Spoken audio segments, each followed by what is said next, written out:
muted at all times. Now, I think by now you know how this is going to work. Really so wonderful.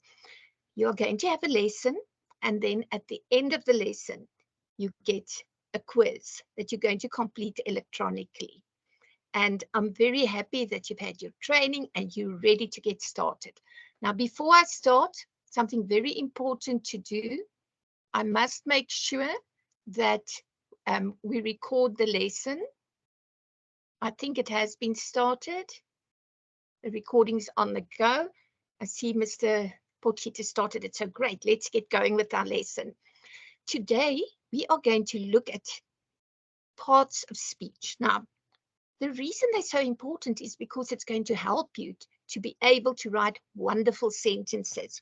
And just so that you know who I am, I'm Mrs. Celeste Swart, and I'm from Lejula Putswa. Okay, so let's get started here and see exactly what we're going to find out. So what is a part of speech? You all know already. You know that a part of speech is actually the name that a word has. But I have found that some of you forget that, and then you get confused. You just have to remind yourself you do know. You have a name. I have a name. Every word has a meaning. But did you know that every single word also has a name? And the name is where it is in the sentence. So, do any of you know how many parts of speech we have? Let's quickly look. There are 8. And we are going to look at all 8. And it's going to be very easy because it's something you've already learned. You just need to be reminded that you actually do know what they are. So let's look at the first one. Now, I know in grade 8, they say you must learn about adjectives. But if you don't know what a noun is, how are you going to know what an adjective is? So let's look at nouns first. There are 5 different types or different categories of nouns. We have the proper nouns. That's our names, you and my name. That is like, I'm Mrs. Celeste Swart, and my name starts on a capital letter, and my surname as well. Then we have common names. That's everyday items. You take things like a book, a girl, a boy, the birds. Those are all common nouns. We are very special with our proper name, proper nouns, our names, but we are known as I'm a woman, and gentlemen are men, and boys and girls. Then we have collective nouns. Now, collective nouns are when we have groups of things. We call it a school of fish, or a shoal of fish, and a stack of books. Instead of saying, oh, it's lots of books, we say it's a stack of books. Now, nouns also have things called abstract nouns. So that is our 4th group. This is something that isn't visible. It's not like a book or a girl or a boy or birds. This is not always visible to the naked eye. It's usually a quality or an emotion. We have, for instance, we say the beautiful girl. That describes the girl, and beautiful is an adjective. But we want to make this into an abstract noun. So then we'd say the beauty of the girl.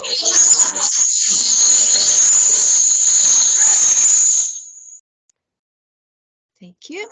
The kind boy. The kindness of the boy. Kindly mute your... Thank you for muting. I appreciate that. We cannot continue if there's...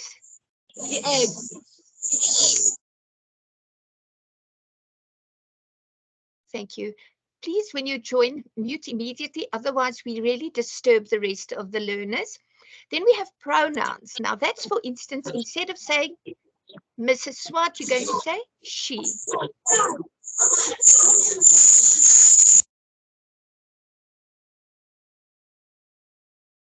And then for the man, you will say he.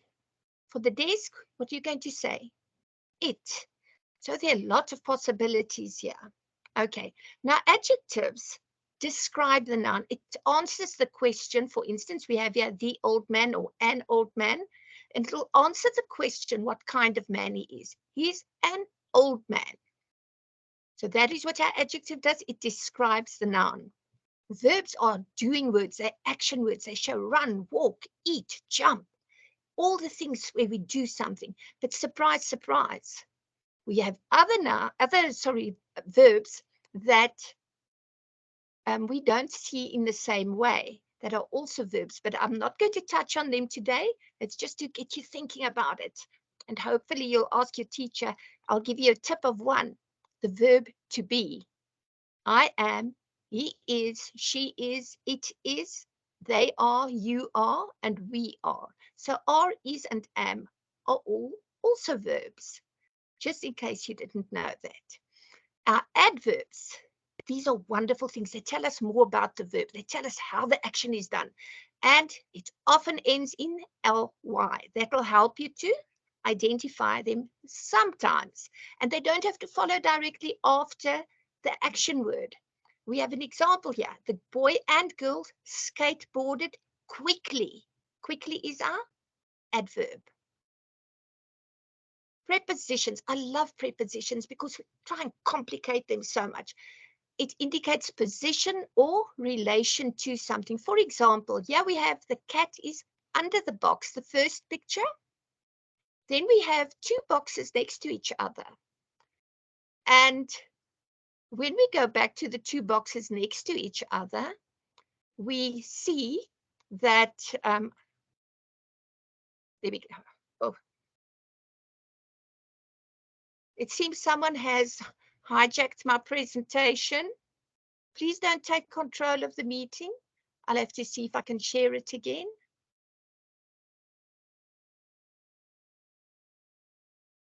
I apologize. I was busy with a very exciting part of this, and that is our prepositions. Now, the second picture, even though you're won't see it immediately, when it comes on, I will share it with you.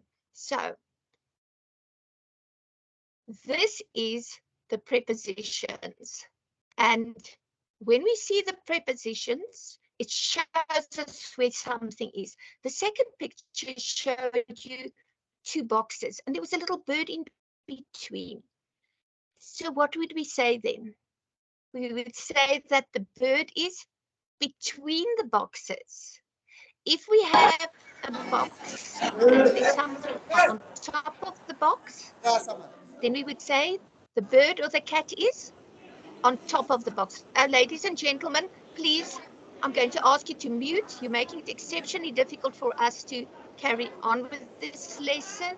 My prepositions. I will look when we are back and we have our slideshow shared again. So with the prepositions,